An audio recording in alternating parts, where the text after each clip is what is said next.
Hello everyone, I'm Brian. Today I'm reacting to Advaita versus Bhakti. Is devotion compatible with non-duality? I would say yes, if you consider like non-duality. Again, as far as I understand it, there's no separation between God and everything else, I think. Or there's no separation in anything. Everything is one. Brahman, God, whatever you want to call it. Why is it versus though? But anyways, is devotion compatible with it? Yeah, I think so. As far as my understanding of it is, again, you can worship everything, all your actions, and devotion really to God, which is basically everything.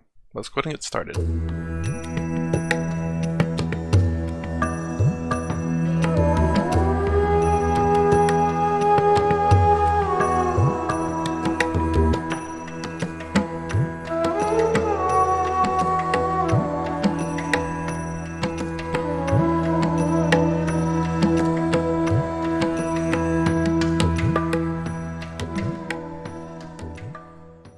According to the rishis, the sages of ancient India, the entire universe is a mere appearance or manifestation of an underlying reality, a so-called fabric of creation that's all-pervasive and imperceptible.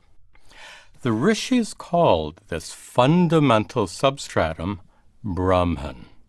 And their teachings evolved into the body of spiritual wisdom we now call Advaita Vedanta. Their extraordinary assertion is not as far-fetched as you might think. It's actually supported by your own experience, your experience each night in your dreams. When you dream, everything seems completely real. But in fact, it's all a manifestation of your own consciousness. Sorry, but this is the thing that I think is really great. If there's ever an example that you want to explain non-duality, the dream is the absolute, I think, absolute perfect way to explain it, because it is everyone. I like to think everyone dreams, but majority of people dream, and then when you explain it that way, in your dream, are you everyone? Or are you only you? You dream, everything in your dreams is a manifestation of your mind, so therefore it is you. Now, unless you believe that you're not the dream, you're not the mind, you are Turiya, then you are separate from the dream. in a sense. The chair you're sitting on right now is made of wood or some other kind of material. But a chair you happen to sit on in a dream is utterly different. The furniture, buildings, and people you experience in your dreams are all made of your own consciousness. Consciousness itself is the underlying reality or fundamental substratum because of which everything in your dream exists. Right now, while you're awake, everything you experience also seems completely real. Yet, the ancient rishis discovered that it's all an appearance or manifestation of an underlying reality, Brahman. Everything here is made of Brahman, so to speak, like everything in your dreams is made of consciousness. The rishis concluded that Brahman alone exists.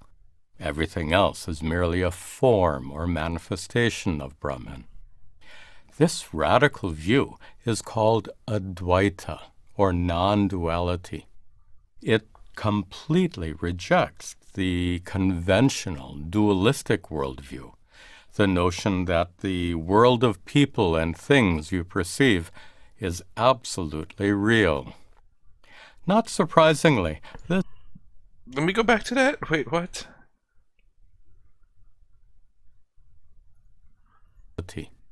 It completely rejects the conventional dualistic worldview, the notion that the world of people and things you perceive is absolutely real.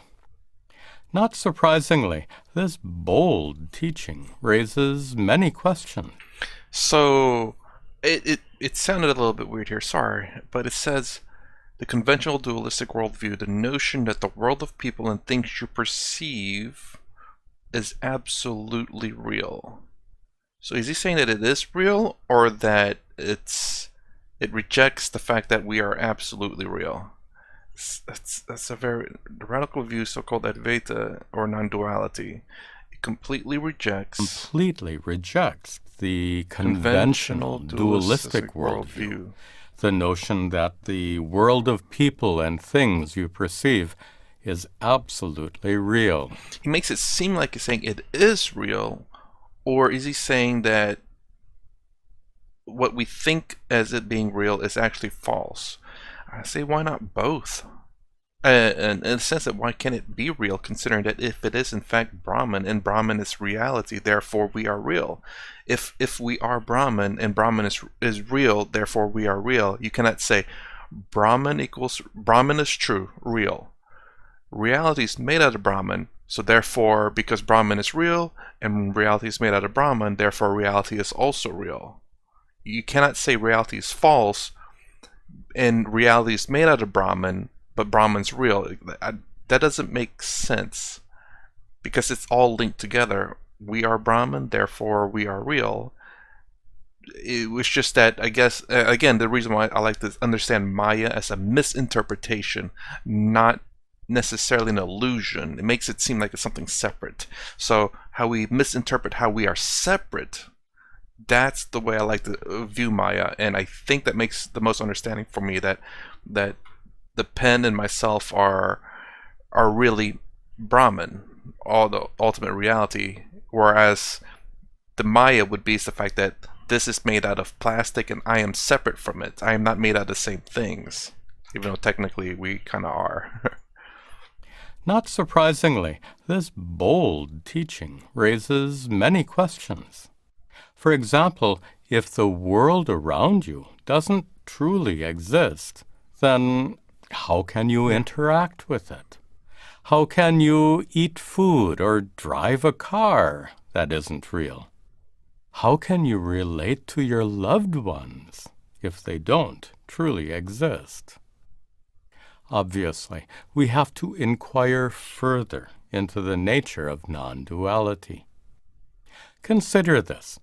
Advaita Vedanta is intended to lead you to realize that non-dual Brahman alone truly exists.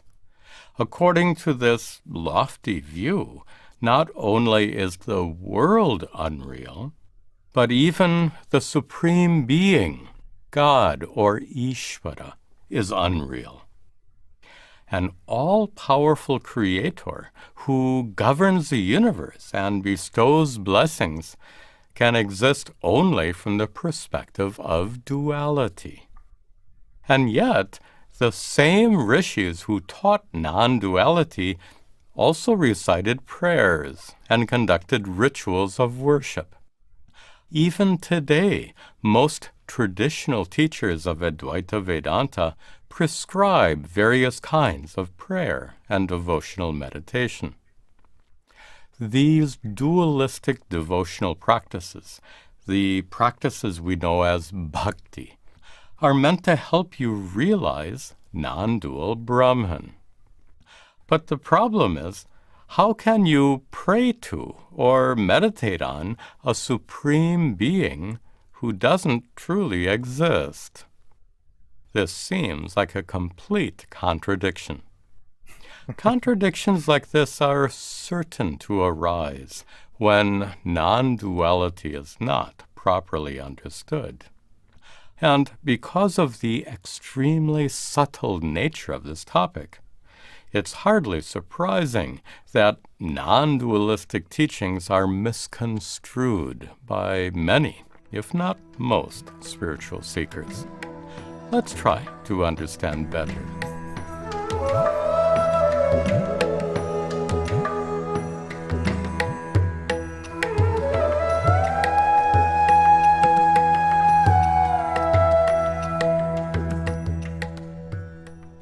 A great place to start is this famous aphorism of Shankara, an 8th century Indian philosopher, who explained what the rishis taught with tremendous clarity. Shankara said, Brahma Satyam Jagan Mithya. Brahman is Satyam, true or real, whereas Jagat, the world in which we live, is Mithya. Mithya is often translated as false, unreal, apparent, or illusory. But as we proceed, you'll see that none of these words perfectly conveys what Shankara actually meant. His statement is based on one of the earliest expressions of non-duality, a teaching found in the 2,500-year-old Chandogya Upanishad. There, a great rishi tells his son, Dear boy, by knowing clay, everything made of clay becomes known. Names and forms are merely notions, whereas clay is the underlying reality because of which they all exist. Here, the rishi used a clay pot to represent the world. The world is comprised of countless objects, and each object is a form of some kind of material. This pot is a form of clay. This table is a form of wood. Clay and wood are materials, substances. But this pot and table are not substances. They're merely names and forms, nama and rupa. This pot is not an independently existent thing. Talk about independence there. But and that's the thing, is the fact that yes, the pot does in fact exist. But the misunderstanding is the sheer fact that we think that the pot is something separate from the clay, but it's not. It's made of the clay. The substance is clay. Pot is the form.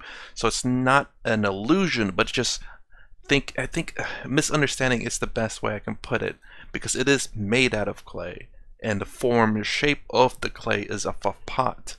So it's the misunderstanding that we think that the pot may be something separate from the clay, because the clay is the reality, and the reality is still in the shape of this pot. I hope I make sense there. It's just a form of clay. Suppose the clay from which it's made weighs several ounces. Does the pot form add anything to that weight? Not at all. Really speaking, this object is just clay, nothing else. This reasoning suggests that names and forms like pot are merely ideas or concepts.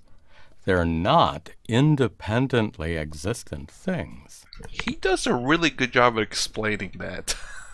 But yes, absolutely. And I agree with that.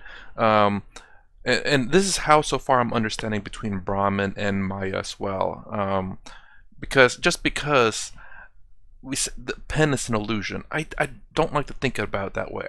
Because this, as far as we can tell, that this is in fact a pen that we used to write with. If I give it to anyone else that knows what a pen is, they will say that this is a pen and not something else.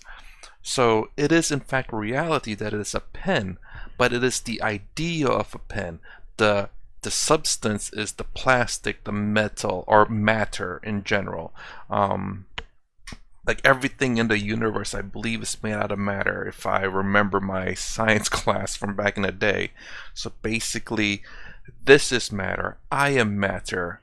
This chopstick is matter. This cell phone is matter. It's all matter, but it becomes very difficult when you start saying, hey, give me that matter. Do you mean this matter? Or do you mean this matter? Or do you mean this matter? It's very difficult to understand which matter you want. So we give these matters a bit of a more specific name, so that when we say, hey, give me the pen, we know we're talking about this and not this. But The truth of the matter is the fact that they're made out of matter, or clay for the pot in that example. Like the material clay. The rishi concluded by telling his son that just as clay is the underlying substance because of which this pot exists, Brahman is the underlying reality because of which the entire universe exists. His remarkable insight is not simply a matter of faith. It has to be understood. In Advaita Vedanta, the teaching that non-dual Brahman is the substratum of the cosmos is not a doctrine that you have to accept or believe. It's a reality to be known. It's a truth that you can discover for yourself. The process of discovery is based not only on the teachings of the rishis, but also on your own experience and reasoning. For example, consider this table. Table is a name and form of wood. So, table is really just an idea or concept, whereas wood is the underlying reality. But wood is just a name and form of cellulose fibers. So wood, too, is just an idea or concept. And cellulose fiber is the underlying reality. You can go deeper than that. You can guess where this line of thought goes from here. Cellulose fiber is a form of cells. Cells are forms of molecules. Molecules are forms of atoms. Atoms are forms of protons, neutrons, and electrons. Those particles are forms of mysterious things called quarks.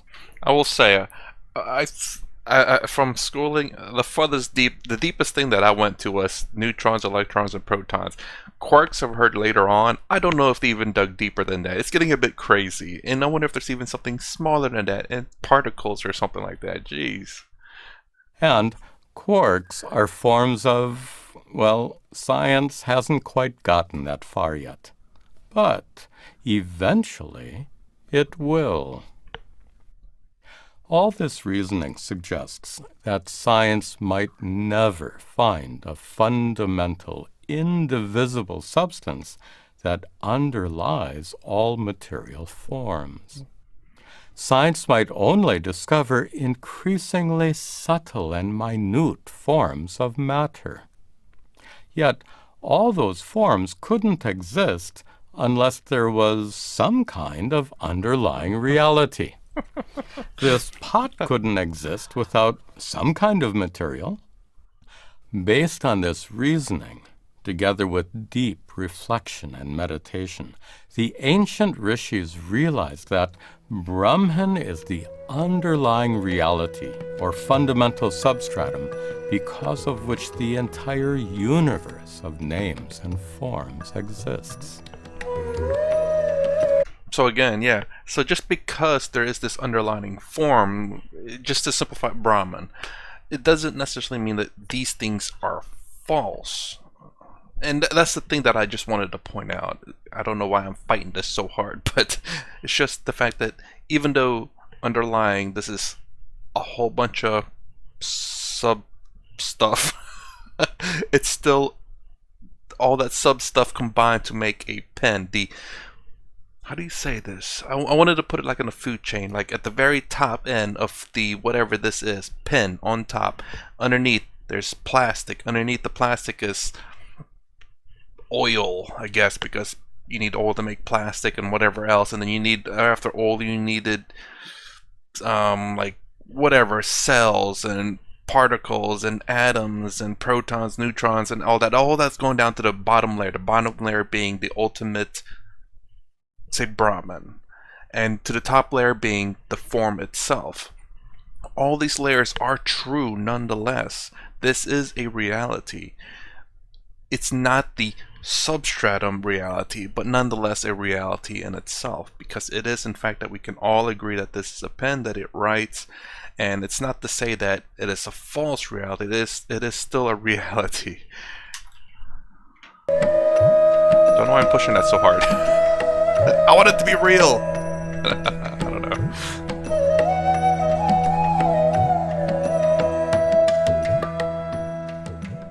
Now, let's return to the quotation. Brahma Satyam Jagan Mithya. The word Satyam indicates that Brahman is the ultimate truth of the world, the underlying reality because of which everything exists. Shankara used the word Mithya to indicate that the world consists only of names and forms. That means the world is less real than Brahman because the world's existence is completely dependent on Brahman. Let me explain. This book is a form of paper, and this cloth is a form of threads. The existence of these forms depends on an underlying material, paper and threads, materials that exist independently of the book and cloth.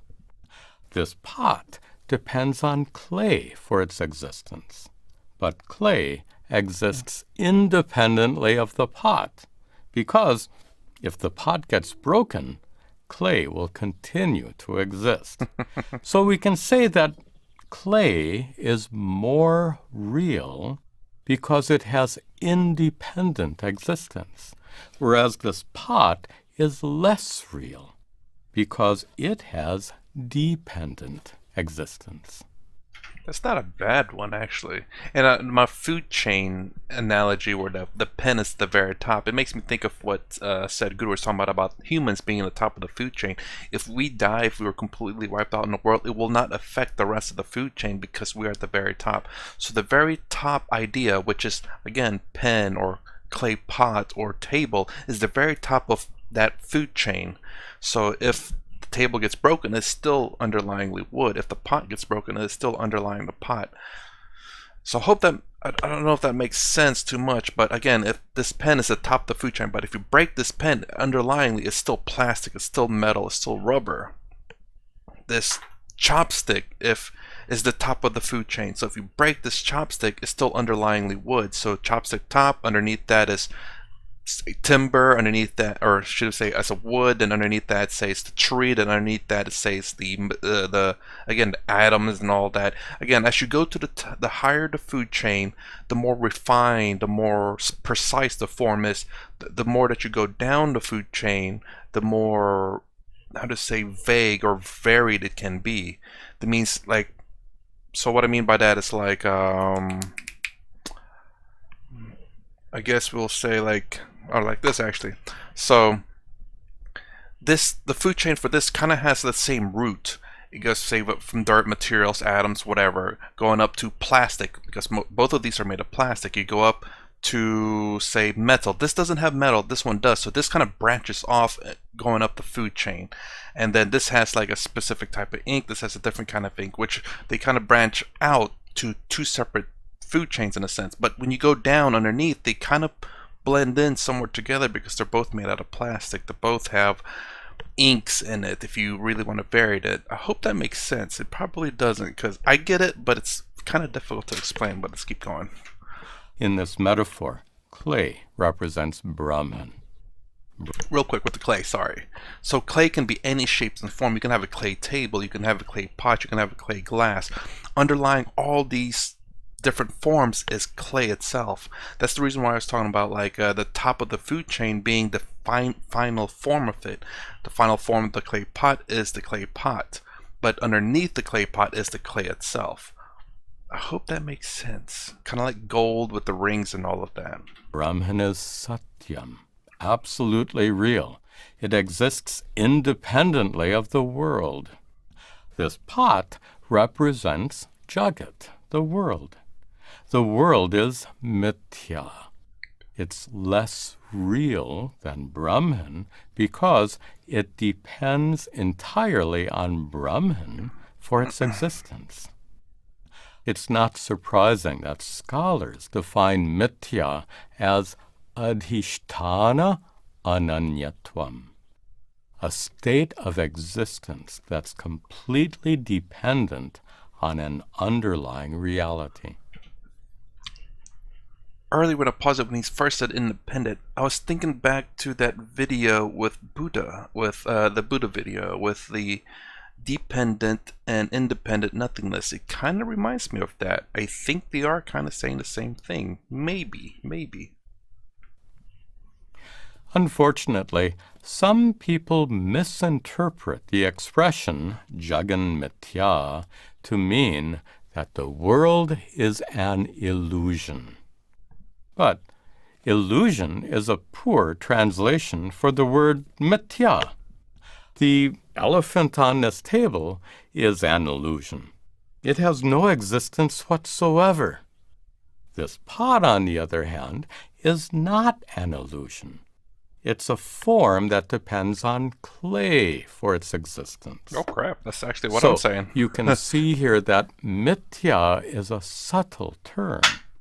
It indicates a dependent state or level of reality, a state that's not totally non-existent like the elephant, but a state that's not absolutely real either.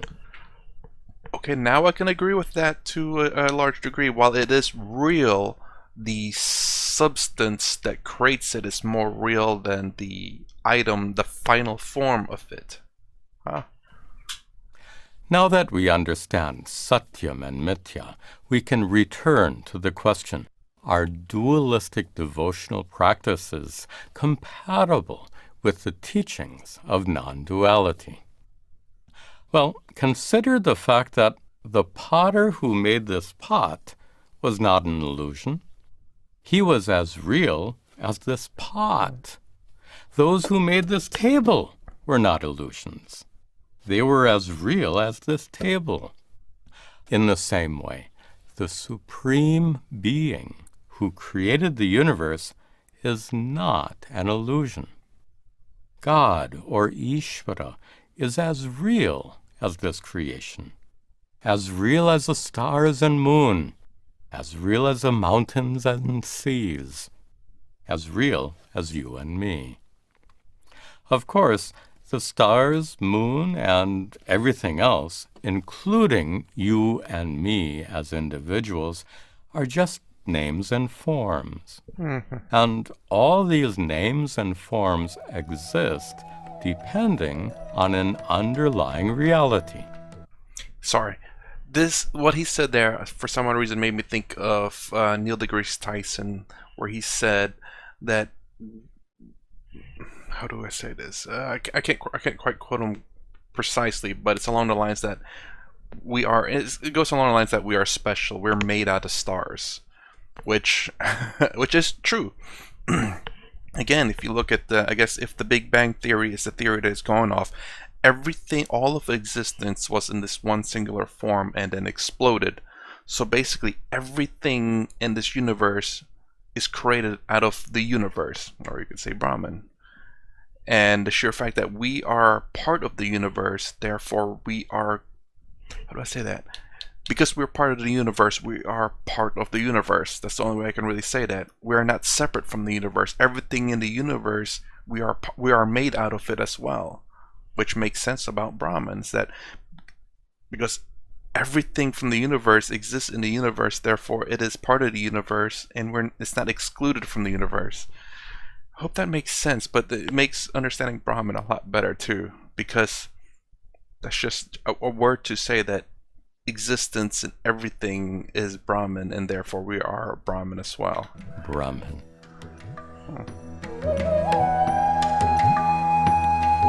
He does a really good job of explaining things, it really does. I'm afraid Swami Sarvapriyananda has a competition for explanations. To explain this more clearly, Shankara distinguished 3 different levels or orders of reality: absolute reality, empirical reality, and projected reality. projected reality is the reality of your dreams. It's called projected because you project or create all the people, buildings, and things you experience in a dream. Things that exist only until you wake up. Anything you dream, imagine, visualize, or hallucinate is a manifestation of your own consciousness. And all these belong to the projected level of reality. Okay. The world you experience when you're awake belongs to the empirical level of reality. The outside world isn't projected by you, like your dream world. It's created by Ishvara, the God of the cosmos. And it will continue to exist until the end of time. Unlike projected reality, the reality that depends on your individual consciousness, empirical reality depends on Brahman for its existence. Based on all this, we can say that empirical reality is more real than projected reality. Beyond these two is the level of absolute reality. From this highest perspective, there's no outside world, no Ishvara who creates a world, and no individual beings like you and me. There's only non-dual Brahman. It's like from the perspective of clay, there's no pot here at all.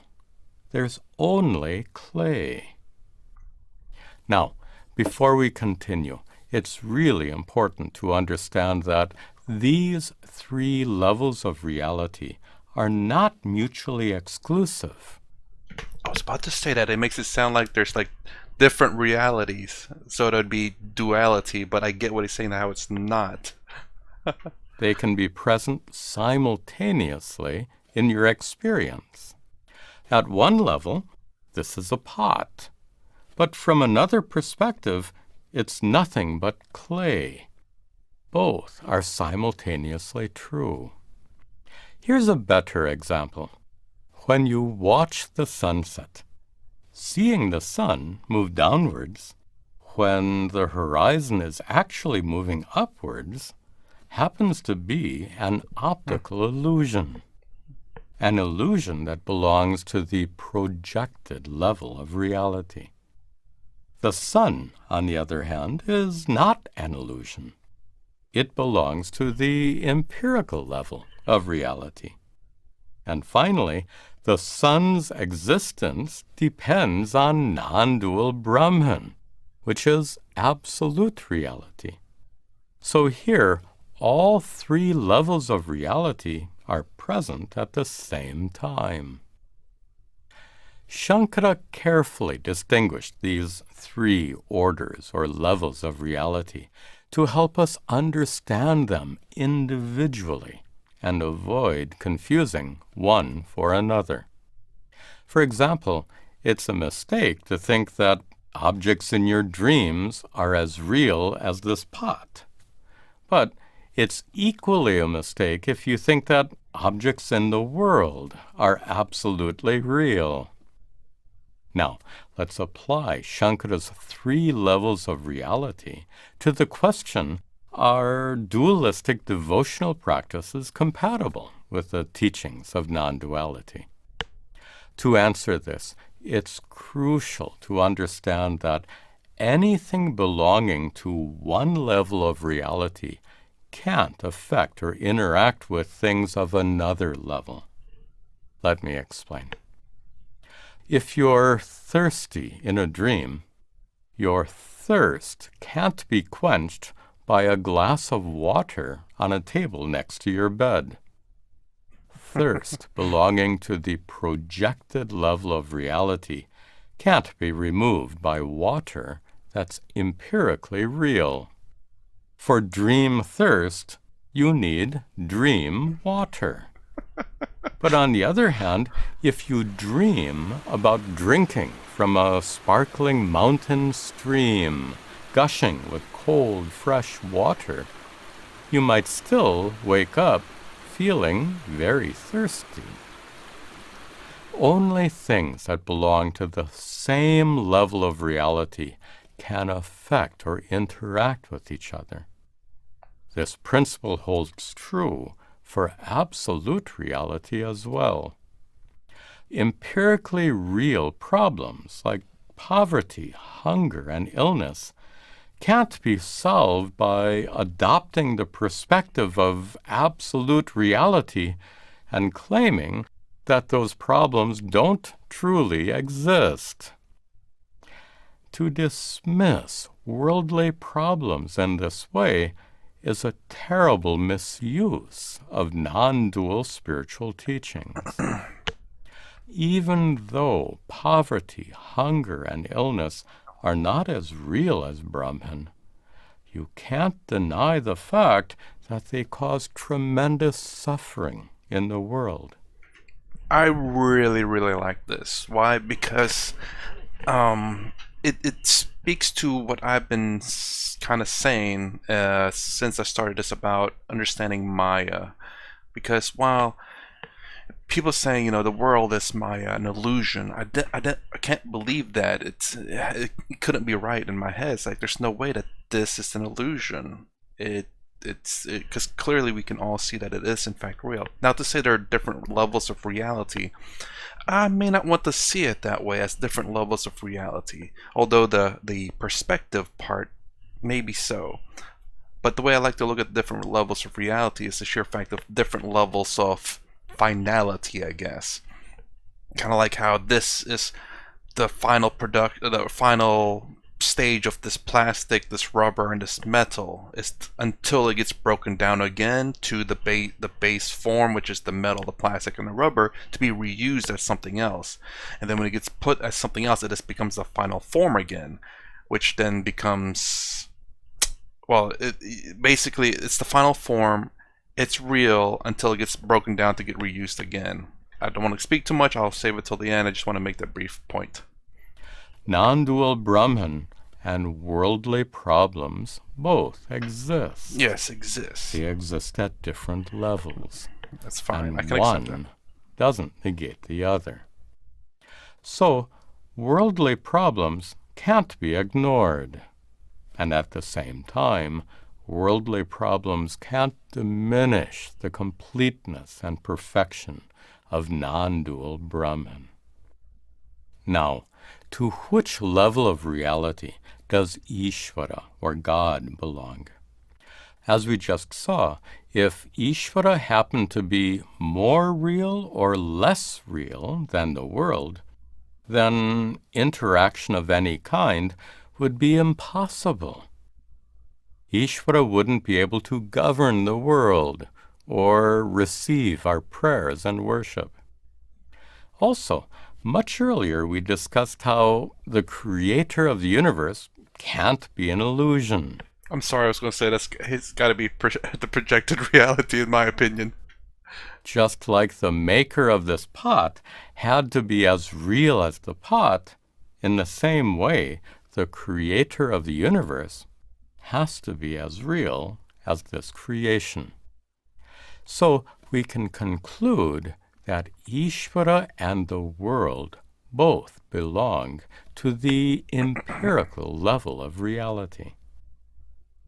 But some people reject this conclusion. They ask, how can Ishvara not belong to the highest level of reality, the level of Brahman?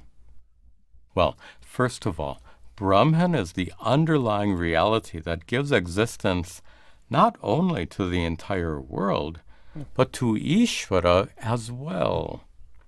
So in a manner of speaking, Ishvara is a form of Brahman, an embodiment of the highest reality.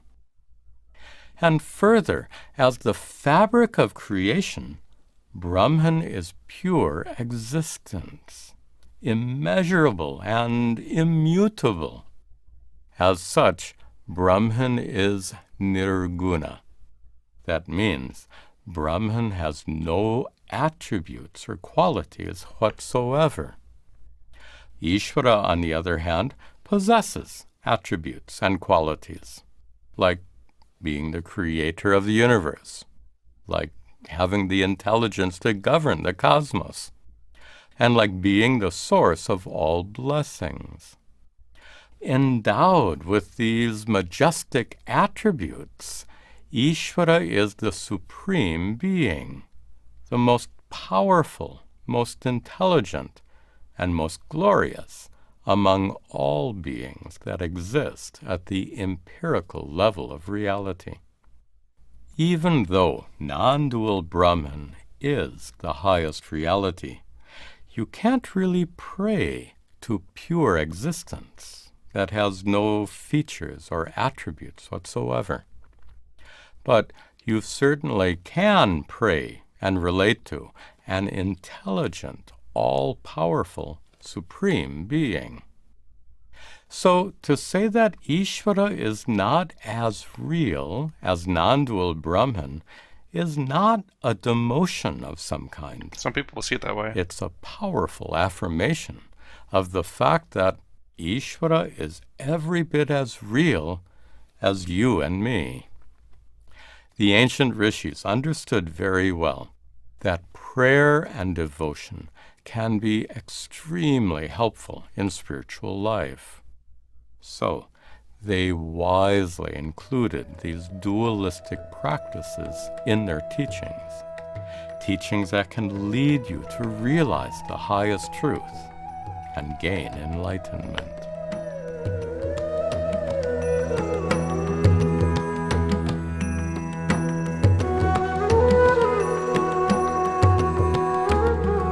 Is that everything? I think so, yeah.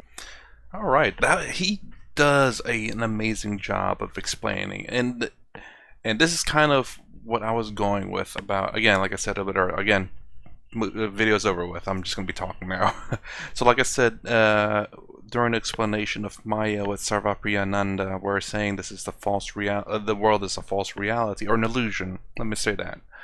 And it's I think he did say it was like maybe a false reality as well, which I didn't like. Well, I didn't want to, I didn't say I didn't want to believe. It's more along the lines that I didn't agree with, based on my experience. However, what he said here, very much so, I can completely, for the most part, agree with, because projected realities, people who hallucinate. Someone will say that I see a pink elephant in the room while everyone else says, pink elephant, you might want to stop drinking. So I can believe that that's hallucination, your dreams, things that happen in your mind that affects your vision, your ears, your touch, because some people will start feeling stuff even though no one's touching them. People will hear things even though there's no sounds being made. So that's projected reality, basically. It's a per individual basis. Although, never mind, it's another story. And then empirical? Yeah, empirical reality, which is the world that we live in, which is real. But whenever it says absolute reality, it makes me think of the fact that if we kind of go a little bit simple here, where the plastic, this is just plastic, like any other plastic, but it's in the shape of a tube, which the plastic is the absolute reality. The tube shape of the plastic is empirical reality. So it's just a matter of the shape that makes it empirical, but the plastic itself is absolute reality, which I agree with 100%. They are still both real. I wouldn't say one's more real than the other, but it's just, if you go down deep enough to subatoms, subparticles, sub-neutron, electrons, or whatever, you'll go down to the underlying reality, which is Brahman. But that doesn't make this less real. It's just, it's the combination of all of these realities to form this pen. That's the way I like to look at it. I don't want to say it's less real. It is just, how do I say that? It is just the shape and form of plastic or metal. That's all it is. It's just it really is plastic, but it's in the shape of a tube to make a pen out of. It's not less real. It's just a different shape or different form. That's how I like to look at it. But nonetheless, I can still completely agree with what it says, and that's a fantastic way. And now I feel a bit more complete with my argument of I don't want to. It doesn't make sense that this is false, but what he said absolutely makes sense, which I do agree with. I feel happy for some odd reason, a bit happy that my ideas or my arguments are agreed upon with somewhere. I'm wondering if the Swami will say it that way. And now, if you want to share this video with people who don't understand non-duality, there's a lot more things for sure that they have to learn, but this is a very good video in terms of understanding probably Brahman as well. Not just Advaita and Bhakti, devotion. He does a very good job explaining Maya, and how Maya is not an illusion. I never really saw Maya as an illusion. I've always saw it as a misunderstanding, and the misunderstanding is that say that this is a pen. It's made out of plastic. And then when you go down deeper, what's plastic made out of? It's made out of oil or something else. And then what's the oil or that something else made out of? It's made out of atoms. Well, you can go down deep. It's made out of neutrons, electrons, and protons. You can go down to those what's it? I forget what the particles or whatever. You can keep going down and further what the reality of the substance that's made out of, but it is still reality nonetheless. It's just that it's a given shape of a form. Alright, well, that just went crazy. Alright, that's my reaction to Advaita. I mean, hold on. It was kind of weird how this went from Advaita versus Bhakti, whether devotion is compatible with non-duality, to me further understanding Brahman Maya. Even though he doesn't say Maya, but it seems very much like Maya. Illusion. Illusion, basically, what Swami says, which I didn't want to understand it that way. To me, fully understanding Brahman, mostly, I won't say fully, I'd never ever want to say fully, because I think there's always something out there to learn.